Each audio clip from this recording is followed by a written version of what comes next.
guys, welcome to the second episode on Word on the Street with Lara and Sydney. Get comfy and be ready to talk all things dance. With our second guest. Let's get into it. Word on the Street is that it's our second episode. Our guest today is Oddey. What's up, people? What's up, girls? So, what have you been up to lately, and tell us a bit about yourself. Lately, well, obviously it's a new year, so I've literally just got back into the whole swing of dancing again, as it's been a time off for me. So now back into teaching and definitely going back into training. So just putting myself back into that drawing board where I'm able to train myself as well as teach other people. So yeah, that's what I've been up to as of recent. So what can you tell us a bit about yourself, like stuff about you that some people want to know? Yeah. So for those that don't know, I'm a member of Flawless, and I've been a member of Flawless since we first started, 2004. I first started Flawless when I was like 15, going on 16. So I'm not going to tell you guys my age now, but yeah. So yes, very, very, very long time. And ever since then, that's just been like my journey, dancing, touring with the boys as well, and obviously doing movies, street dance 3D, and then going on Britain's Got Talent in 2009. And then ever since then, it's just been like going up and up and up and up and up. So yeah, that's my background, that's my journey of dance. Wow. Mm-hmm. So we're just going to get into some of the questions that you guys have sent us. So the first one is, what advice would you give to your younger self? I like this question. Do you know what? I do find it now and then I always changed. But if I have to speak of now, what advice would I give to my younger self? It will be block the noise of other people's opinions. Because when you are around people that might not be able to see your vision, sometimes they can lose focus on what their goals are. So what I mean by blocking your noise is really pushing yourself to your expectation. Because when you start to listen to so many people, you can start doubting yourselves, and then it will limit your growth. So that would definitely be one thing. So like, just say like in dance, I remember being around a lot of people that didn't see dance for what it is now. So I had to really block that sound out. But it took me later to do so because I was listening to so many people. Now, so that I would definitely say, it would be definitely to block the noise out and really push what you want to do. Yeah, I think many people focus on what others think. A lot. They never really think about how it makes them feel. Yes. Because they should just focus on, like, if I love dancing, then I love dancing, and not really focus on if someone don't really think the same as me. Exactly. That should just be in my head. Exactly. But I think that is a key message to the younger generation. Is just to keep your mind straight and not really worry what others say. And the other thing as well, do not compare yourself with other people as well. So these two go hand in hand as well.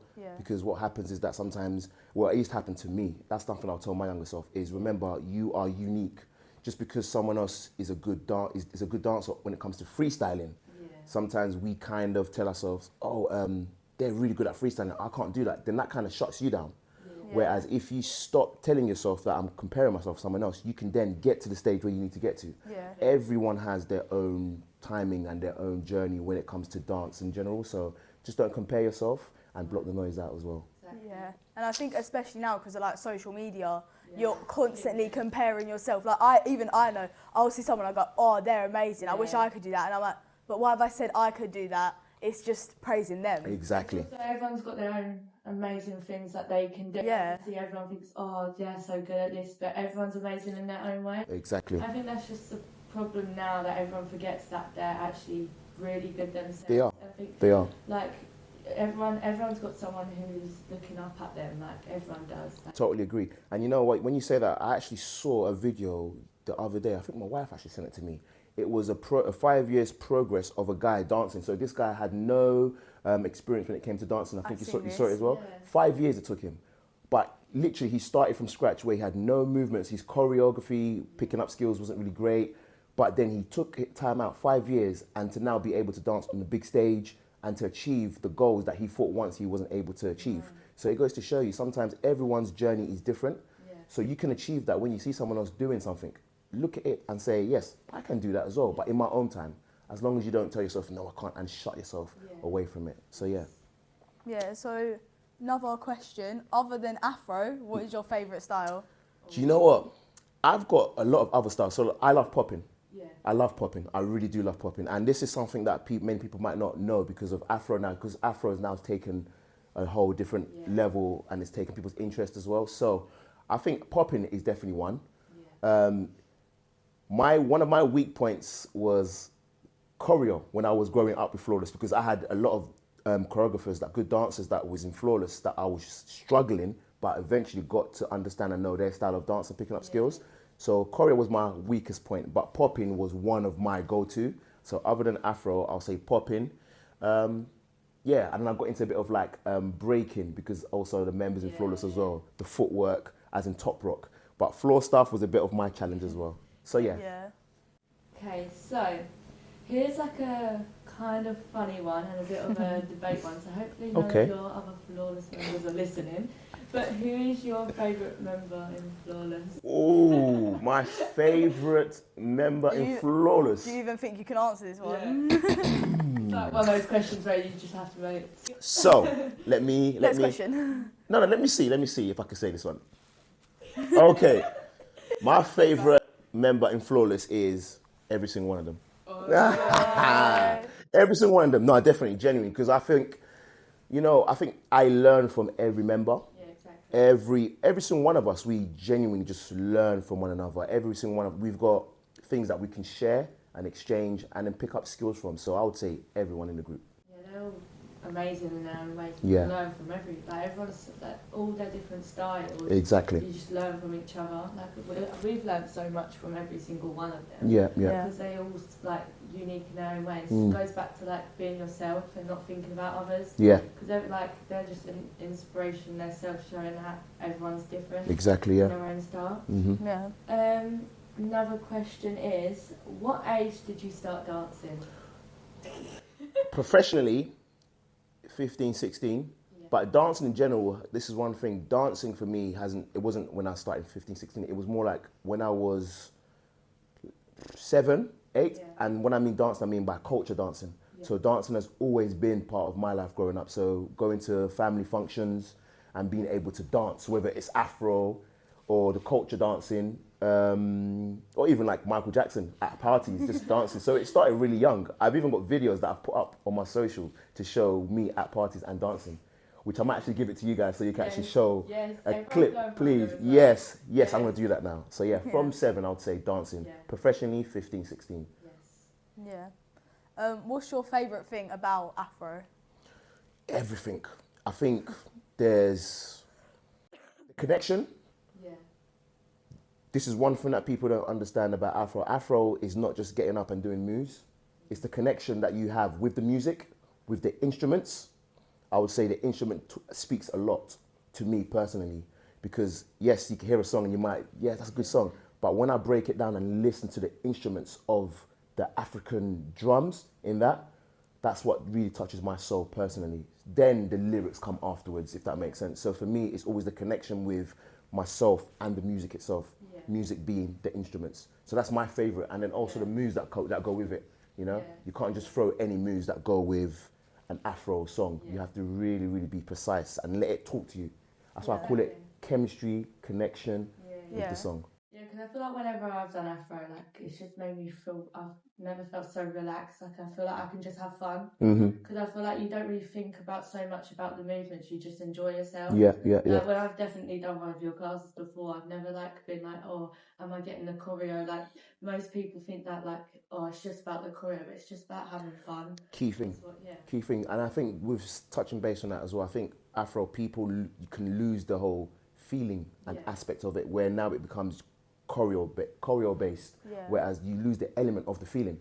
That's why sometimes for me in my class, it's the energy. Exactly. That energy will make you make sure that how I'm enjoying it first of all, understanding that feeling, and then execute the moves that has been taught to me. And I think when you start to see people just doing the Afro moves for the sake of doing it, and they haven't got that feeling, that excitement about it, you kind of lose you need that excitement when you're doing Afro. Because it's just that pure fun vibe that comes with it. This is it. It's such it's such just an enjoyable style. There's no, I feel like whenever I do an Afro dance, especially one of your classes, my brain is not stressed. I'm just just gonna go with the flow and just see how it turns out. That feeling. Yeah. You have to have. Yeah, definitely. That's that's why it's probably one of my favourites. Good to know. Good to know. And for us as well, so I think with Afro, it's so good to have people from different backgrounds being able to open doors to that style and accept it, and then go and, you know, push it even more. Because now, with more people taking it on board, it's now doing so much numbers with people that don't even know about Afro, taking it on board and saying, you know, I want to learn that style. And that's what I've always said. And the other thing with Afro is when I teach from a point where if I was teaching my younger self, how would I like to be taught? And that's why I teach the way I teach. Because when I used to go to classes, there wasn't many feelings behind it. Unless, for example, I went to a popping class, you could see when they're teaching, they're breaking down the small details. So when I teach Afro, I'm teaching my younger self. So that's why I like to be taught with the energy, the feeling. That's what I like to bring. That's a good message, though, to like teachers Yeah. as well, to think like up and coming teachers. how would you want to get Yeah. when you was younger? What was like your good thing Yeah. that you remember? There's always a class you'll remember when you was younger, Yeah. and like a class that you're thinking, oh, like why did I not like that? But I think it's always like basing it on how you would like to get taught. Yeah. That's also like a good message for us in like the future. Yeah. Like, what is our favourite class that we've ever had? And to be fair, like yours classes, like me, like having the most fun. That I have fun, and Appreciate obviously that, I'll yeah. remember to, when I'm older, to give that energy Yeah. to others, because that's obviously why I love class so much. From that as well, I would say, because me growing up and learning choreo, as I said to you earlier on about just the normal choreo, I used to struggle. But then I found out at the end it was more like, because I had a really bad eyesight. So I couldn't really see from the back. So I used to look and squint my eyes, and then people used to think, what's wrong with your headache? So then I realized my eyesight wasn't really great. So then when I moved myself to the front, then I started to understand the choreo a bit more. But then that still showed me that how when I do teach eventually, be patient. Because there's going to be people in your class that might be slow to pick up certain things. So be patient and just move accordingly to how the class is going to be able to get everyone on the same page. So that's how I do. It's even better. Like, it don't really matter if the routine's long or if the routine's short. It's just about if you've run that energy and you've done the best you can do in that little short time of your choreo. I think that's better than someone like stressing out and panicking because they couldn't even do like the long thing at choreo. So I think it's better doing like it's just about having fun. I think people forget that. Good. So, Yeah. So next question is, what do you love most about teaching? Oh, everything links. Yeah. What do I love about teaching? I think for me, it's seeing people have fun in my lesson. You know, the worst feeling ever is going into a class and then you're teaching and then you're seeing people's just face just look down, they're not enjoying it. That is the worst feeling, which I've never had, you know. So I think for me, I always like to make sure that I can see the students having fun. Then when they start to get the choreo, the feeling, then they're enjoying it even more. That naturally is a canon effect where it gives, it's like, I say my classes is more like an exchange.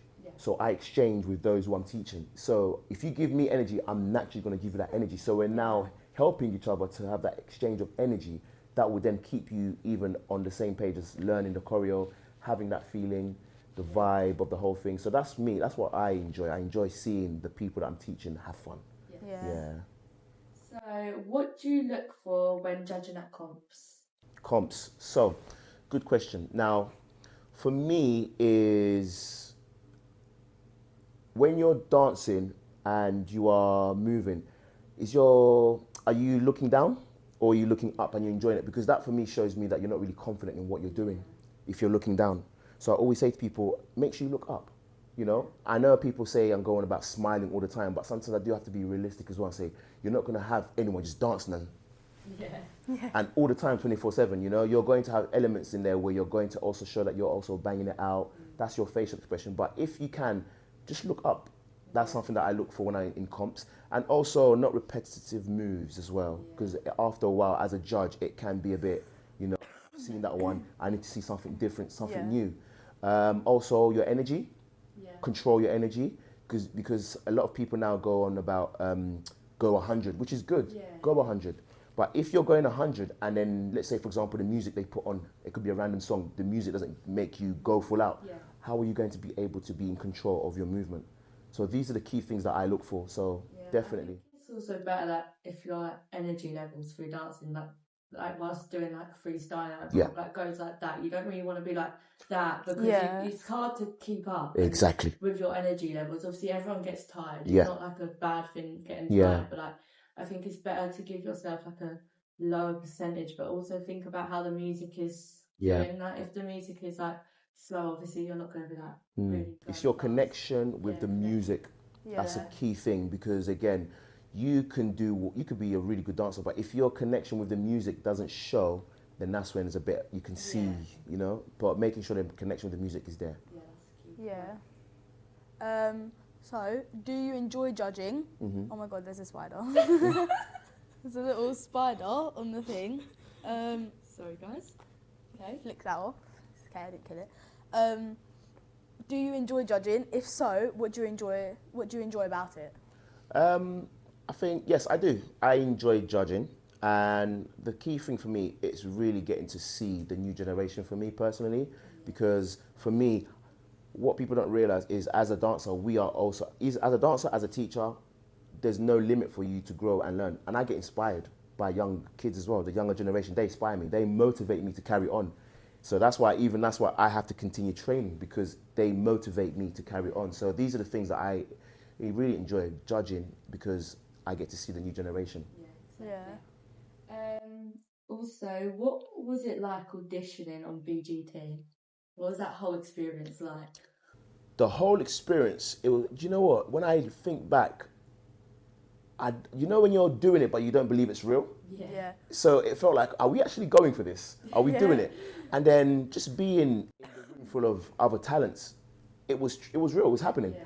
So for me, I was in shock because I didn't know if it was happening. And then I think what actually reminded me or us all, it was when we heard the buzzer go, and it's so loud and you hear it and it goes, oh, that could be us. Yeah. So being there at that time, it was so real that we couldn't believe that we were actually doing it and we were actually there. But it was an amazing experience. Honestly, when I look back at it now, I'm like, wow, we did that. I look at the videos and I think, wow. Wow. Amazing. Honestly, great experience. You know, I don't even know what to say, but that for me was so emotional where it was, because I think that's when earlier on when I mentioned to you about the noise, when people don't believe what you can achieve as a dancer or what you can do. That's when all those noises, it reminded me I'd done a really, really good thing then, because when the exposure then happened, when it went on TV, that's when it reminded me, you know what, it was a reason why I'm doing this. So yeah, great experience though. Yeah, I feel like when you come off from a show, you're like, no matter what show, it could be the biggest show or the like you're just like, did I just do that? Yeah. And it's like you do it again, let's do it again, because it happens so and then quick. It's like, could go again, one time. One more time. I think people don't actually realise like how when you're dancing on stage, it could literally be a 5-minute set and you're like, oh, we've done it now. Like you actually think, oh no, I want to do that again. Like I feel like I went too fast. It's like after show blues. You're like, I want to go again. I want to go again. And that's how, as dancers, I always say this. A lot of people don't understand the work effort that dancers put in, and that's why I say this till this day. That dancers, we're not just dancers. Even yourselves, we're athletes.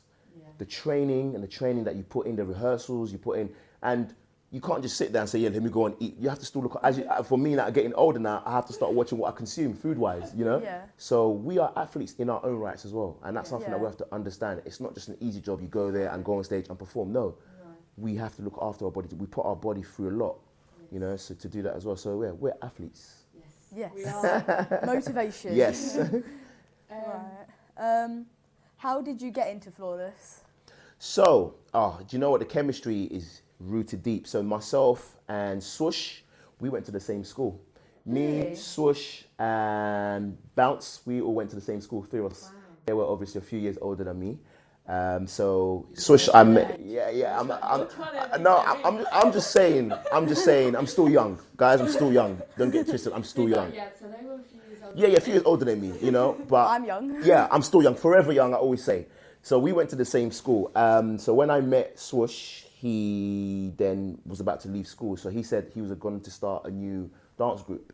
And before that, I was dancing in a school kind of group. And then he said, you know, when you leave school, I'm going to be starting a dance group this time. He had no name for what's it called and everything. He had no idea, but he just said, I'm going to start a group.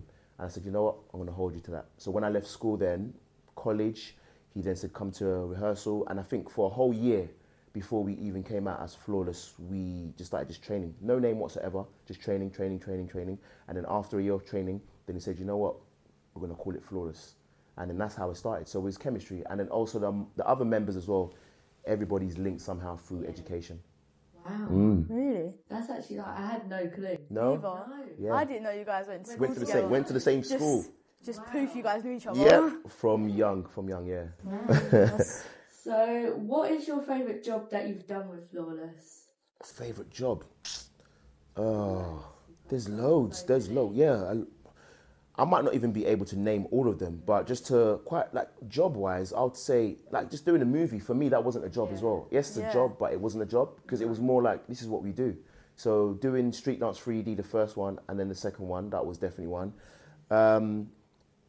Going on tour, we had a 60-day tour, 60 days tour.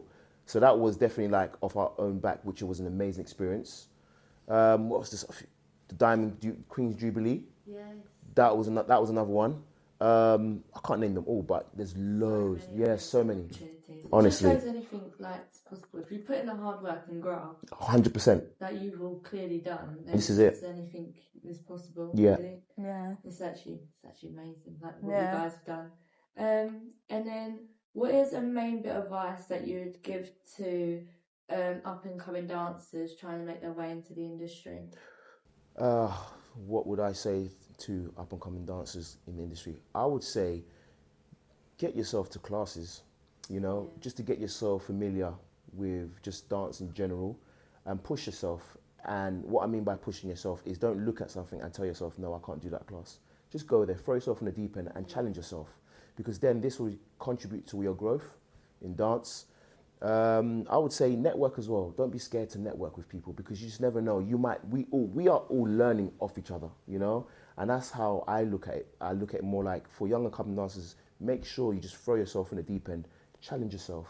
Don't hold back. That's the other thing, because up here, our mind plays a lot of tricks on us. Yes. Tells us that we can't do certain things that we feel that we can't, but you have to shut that down and just push yourself. And then once you do that one class, I can guarantee you, if it doesn't scare you, but it will scare you to go back again to make sure that you get it right. So throw yourself in the deep end and go for it. I think that's a good message, because I think so many people hold back nowadays. They're so scared of what could happen. I think that thing's always in the back of the mind, like, oh, what could happen if I do that? What could happen? Like I feel like we could probably think that sometimes. Many people do, but I think it's just that thing of, just go for it. Like, what is the worst that could happen? Exactly. Yeah. Exactly. What actually is the worst that could happen? It's like come out of your comfort zone. So I think that's the thing with classes. Like, we can all go to our regular classes and be like, oh, I love this place. Like, it's also about like going to classes that you've never been to and going to classes that you know. Exactly. Like, I'm gonna go there. I'm gonna do so bad, but that's the whole point of it. You've got to go there. You've got to do bad. Otherwise, you're just going to stay at the level you are now. If you do bad, then you're going to go up to this level. Exactly. It's just the point of like stepping outside of your comfort zone. Yeah. Like, that's the whole reason how you're going to grow as a dancer. If you don't, then you're just never going to grow. Be your own competition as well. So you always try to better yourself. Exactly. The moment you look at other people and you want to become that, there's no such thing of you thinking I want to be better than that person. No, you want to use everyone, like in terms of like help. Exchange, I call it. I call it exchanging, so that you can be able to progress and push yourself in that department as well. So, just always room for improvement. That's one thing I always say. Always room. Even myself, till this day, I'm always learning.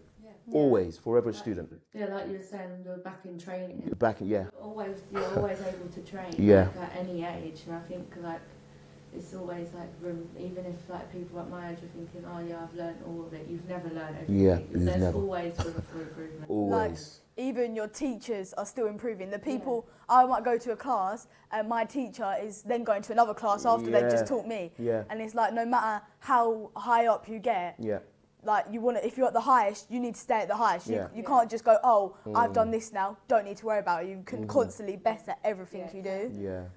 Yes, so is there any last messages you want to give to the younger generation listening? Younger generation, I said, listen, let's try to push dance with like more love into dance as well. That's one thing that I would say, because I think just growing up, seeing that sometimes dance could make people be in competition with each other. I think sometimes that can take a toll on the industry. So I think pushing love and growth, because the community needs us all. We are all needed, and we all contribute to the industry. So we have to spread love in dance, through dance, so that we could all see each other grow, because there's room for everyone to elevate. So that's my message. And there's the point though, like there's room for everyone in the dance industry, and like, Exactly. the main focus of dance is to love it. There's no like, if you love it, like you should always love dancing, because it's not about like, oh, I want to be better than them, I want to beat them. Like, you just remember, why have you started dancing? Yes. Why do you want to dance? Yeah. And I think that's a key message to everyone. That why do you dance and why do you love it? And everyone should still love it. Yeah. Everyone. Just share love, honestly, because the word dance is love. It should bring you together. Yeah. It shouldn't bring you to a place where you start, you know, looking at other people. Like jealousy. Yeah, jealousy. Yeah. I feel like, like, especially like in a lot of classes, like everywhere, there's that little element of jealousy. But I feel like you shouldn't be jealous. You should be like, wow, they're amazing. Exactly. Like, not be like, oh, I need to be better than them. And then you see something they do and you go, oh, wow, I really like that. I'm going to try and do that now. Yes. And instead of going, oh, why are they doing that? It's, I want to now do that. And like use them to level yourself up rather than just comparing and being jealous.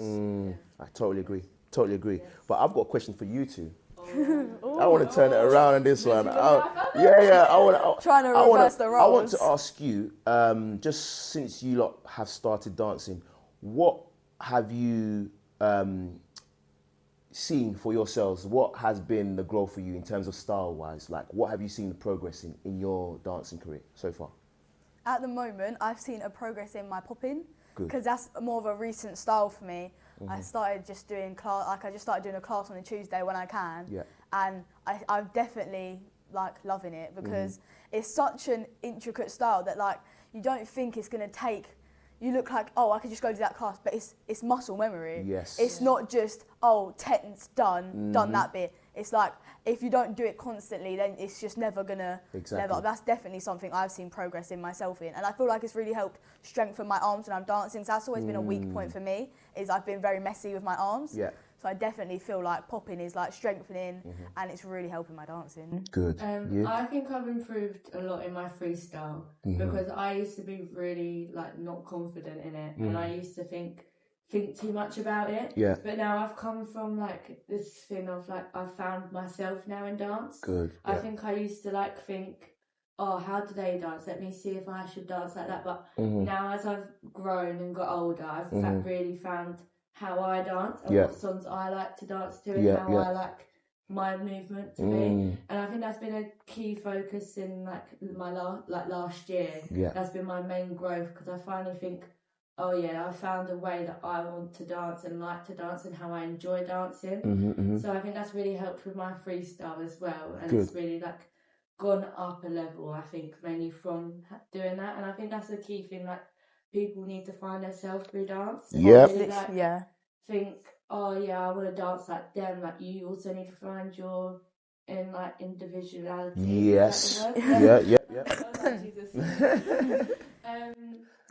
think that is the main point, because like that took me quite a while to like realise. But like finding you is something you cannot do in a day. It's something that's going to take time. And are you in love with dance? Do you guys love it? 100%. That's what matters. That's why I'm like, we still do it. I've done it since I was like 3.